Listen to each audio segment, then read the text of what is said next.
তো বন্ধুরা আমরা ব্যাক ক্যামেরায় চলে এসেছি। তো আজকে আমরা করছি জিওগ্রাফি। জিওগ্রাফির ১ম যেই সেকেন্ড সেমিস্টারের যে টেস্ট পরীক্ষাটা, ঠিক আছে? ক্লাস 10 এর স্কুল টেস্ট কোয়েশ্চেন পেপার, এটাকে আমরা সলভ করব। ১ম স্কুল মেদিনীপুর স্কুলটা। তো এটা আমাদের ফার্স্ট পার্ট হতে চলেছে। তো তোমরা ওয়াচিং করো। আমি এখানে এমসিকিউটা পোরশনটা করাচ্ছি, তারপর দেখা যাক কতদূর করাতে পারি আজকে। তো সর্বপ্রথম কি বলেছে? বায়ুমণ্ডলের বিভিন্ন গ্যাসীয় উপাদানগুলির মধ্যে যে গ্যাসের পরিমাণ দ্বিতীয় স্থানে রয়েছে নাইট্রোজেন। ঠিক আছে? তাহলে এ হবে। 1.2 এর এটা হবে তোমাদের নিরক্ষীয় নিম্নচাপ বলয়। 1.3 কোশ্চেনটি কি বলেছে? তুমি নিচের যে জলবায়ুতে গিয়ে দিন রাতের তাপমাত্রার পার্থক্য সবচেয়ে বেশি দেখবে তা হলো ক্রান্তীয় মৌসুমী জলভূমি অঞ্চল। ক্রান্তীয় মৌসুমী জলভূমি অঞ্চল। ঠিক আছে বন্ধুরা, এটা হয়ে গেল। এবার 1.8,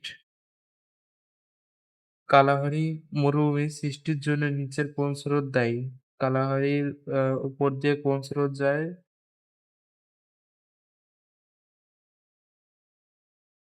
এটা হবে তোমাদের আহ উত্তর নাম্বার ক, শীতল বেঙ্গালুরু স্রোত। 1.5 এর এটা কি আছে? কোন স্থানে দুটি মুখ্য জোয়ারের মধ্যে সময়ের ব্যবধান দেখা যায় 24 ঘন্টা 52 মিনিট? আইসিএআর দ্বারা কোন রাজ্যোদয়ের কম অঞ্চল হিসাবে? এটা কিন্তু একদমই পুরো সোজা কোশ্চেন, এটা হবে হরিয়ানা, উত্তরপ্রদেশ। 1.7 এ কি আছে? উদীয়মান শিল্প বলা হয় যে শিল্পকে? পেট্রোলিয়াম শিল্পকে। 2011 খ্রিস্টাব্দে, এটা খ্রিস্টাব্দে দেওয়ার তো কোনো দরকার ছিল না, এটা সাল দেওয়া উচিত ছিল। 2011 খ্রিস্টাব্দে অনুযায়ী ভারতের জনঘনত্ব প্রতি বর্গ মিলেছে প্রতি বর্গে হচ্ছে 3028 জন। হয়ে গেল তাহলে বন্ধুরা এমসিকিউ কোশ্চেনটা হয়ে গেল। এবার আমরা এমসিকিউ মানে এমসিকিউ বলতে ট্রু অ্যান্ড ফলস এর যে এইগুলো ওইগুলো করব। ভূপৃষ্ঠ থেকে প্রতি 1 কিলোমিটার উচ্চতা বৃদ্ধিতে উষ্ণতা 6.4 ডিগ্রি সেলসিয়াস হ্রাস পায়। এটা কিন্তু একদম ট্রু। ঠিক হবে। আমাবস্যা তিথিতে ভরা জোয়ার দেখা যায়। ট্রু হবে। ভারতের অধিকাংশ আমন ধান বর্ষাকালেই রবি শস্য হিসাবে রবি শস্য হিসাবে চাষ হয়। এটাও ট্রু হবে। আমন ধান কিন্তু মানে বর্ষাকালে বলতে এই সময় বর্তমান সময়কে বোঝানো হচ্ছে। পরের কোশ্চেনটা কি আছে? পশ্চিম বর্ধমান জেলায় চিত্তরঞ্জন ভারতের অন্যতম রেল ইঞ্জিন নির্মাণ কেন্দ্র। প- পশ্চিম বর্ধমান জেলায়, অর্থাৎ এটা কিন্তু দুর্গাপুর বলতে দুর্গাপুর কে বোঝানো হয়েছে, তাহলে এটাও ট্রু হবে।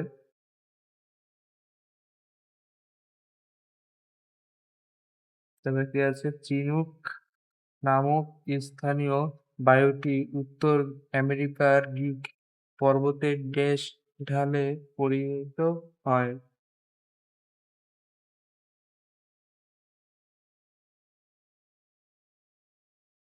এটা আমি তোমাদের পরে বলছি, ঠিক আছে? এটা একটু সমস্যা আছে, এই কারণে কোশ্চেনটা একটু উল্টো আছে। ভারতের চা গবেষণা কেন্দ্রের নাম কি? এটা কিন্তু খুবই সহজ। এটা কিন্তু দক্ষিণ ভারতে অবস্থিত, ঠিক আছে? তোমার এটা যদি বলতে পারো তাহলে বলো। ভারতের বৃহত্তম পেট্রোলিয়াম পরিকল্পনা অবস্থিত। এটা হচ্ছে তোমাদের,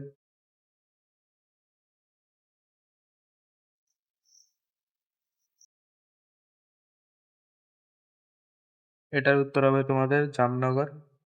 ভারতে উম, নগরায়নের জন্য একটি প্রধান কারণ নগরায়নের জন্য একটি প্রধান কারণ ভারতের সুন্দর পরিবেশ। তারপরে এটা হচ্ছে এসএকিউ, একটি বা দুটি কথায় উত্তর দাও।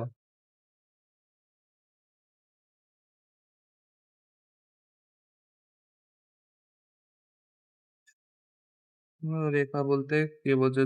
অর্থাৎ যে রেখার উপর বরফ গলে জমা হয়, ওই রেখাকে সমন্বয় রেখা বলা হয়। ওজোন স্তরের ২ টি গুরুত্ব লেখো। ওজোন স্তরের ২ টি গুরুত্ব হলো এটি ইউভি, এটা আমি লিখে দিচ্ছি দাঁড়াও।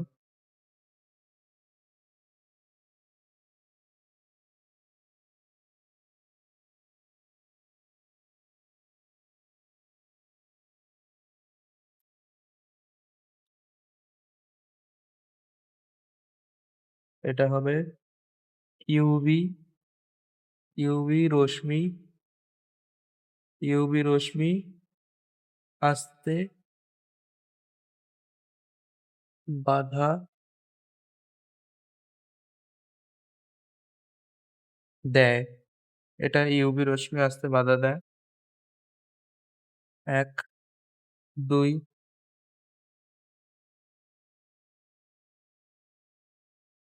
আ এর কারণে ভারতের পরিবেশ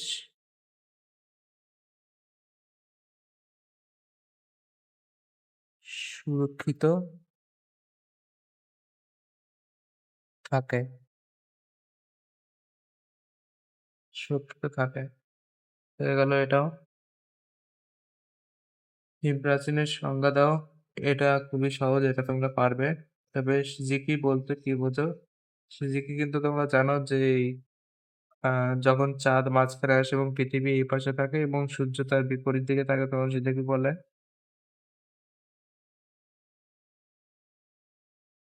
জীবিকা ভিত্তিক কৃষি বলতে কি বোঝো? মানে অ্যা যেই কৃষিকাজটি নিজের পরিবারের জন্য করা হয় তাকে বলা হয়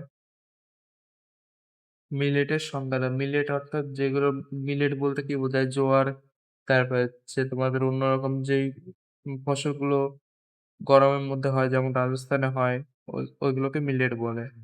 বিশুদ্ধ কাঁচামাল বলতে কি বোঝায়? বিশুদ্ধ কাঁচামাল বলতে বোঝায় অর্থাৎ যে কাঁচামালের মধ্যে কোনো ভেজাল নেই, একদম বিশুদ্ধ, সেগুলোকে বিশুদ্ধ কাঁচামাল বলা হয়। ভারী ইঞ্জিনিয়ারিং শিল্পের সংজ্ঞা দাও। ভারী ইঞ্জিনিয়ারিং শিল্পের সংজ্ঞা হলো অর্থাৎ কোথাও কোনো আ অস্ত্রপাতির কাজ চলছে এরকম বিষয়।